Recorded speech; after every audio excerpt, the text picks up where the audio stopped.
8वें समन के बाद माने सीएम हेमंत सोरेन। ईडी को मिलने के लिए सीएम आवास बुलाया। 20 जनवरी को अपना बयान दर्ज करा सकते हैं हेमंत सोरेन। जमीन घोटाले मामले में होगी पूछताछ। झारखंड के मुख्यमंत्री हेमंत सोरेन ने प्रवर्तन निदेशालय को कहा कि वह 20 जनवरी को अपने सचिवालय में मनी लॉन्ड्रिंग मामले में अपना बयान दर्ज करा सकते हैं। जमीन घोटाले में मुख्यमंत्री हेमंत सोरेन ने ईडी के 8वें समन और पत्र का जवाब दे दिया है। सीएम हेमंत सोरेन ने ईडी को पूछताछ के लिए 20 जनवरी को सीएम हाउस में ही बुलाया है।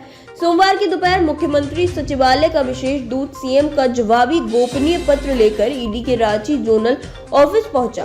पत्र मिलने के बाद ईडी के अधिकारियों ने इसकी जानकारी दिल्ली मुख्यालय को दे दी है। सीएम को 8वां समन व पत्र 13 जनवरी को भेजा गया था। इस पत्र में ईडी ने 2 दिनों में सीएम को जवाब देने को कहा था। साथ ही उनसे पत्र के जरिए कहा गया था कि वह 16 से 20 जनवरी के बीच का कोई वक्त मुकर्रर कर एजेंसी के समक्ष उपस्थित हो या एजेंसी उनके पास पूछताछ के लिए आएगी।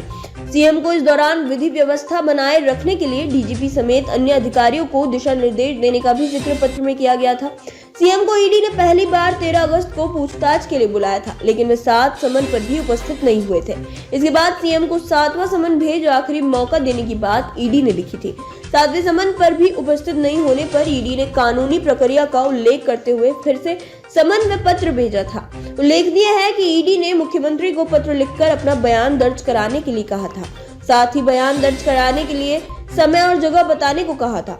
आर्किटेक्ट विनोद कुमार सिंह सोमवार को ईडी के समन पर उपस्थित नहीं हुए। उन्होंने ईडी को पत्र भेजकर अनुपस्थित रहने की वजह बताई है।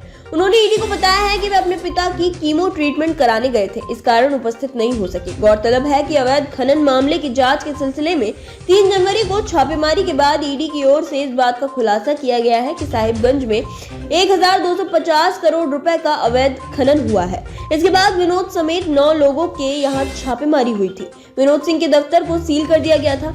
अवैध खनन मामले में मंगलवार को सीएम के प्रेस सलाहकार अभिषेक प्रसाद उर्फ पिंटू से ईडी की पूछताछ होनी है। ईडी ने पिंटू को 16 जनवरी की सुबह 11 बजे एजेंसी के रांची जोनल ऑफिस में उपस्थित होने को कहा है। अभिषेक प्रसाद की नियुक्ति कार्मिक विभाग से हुई है।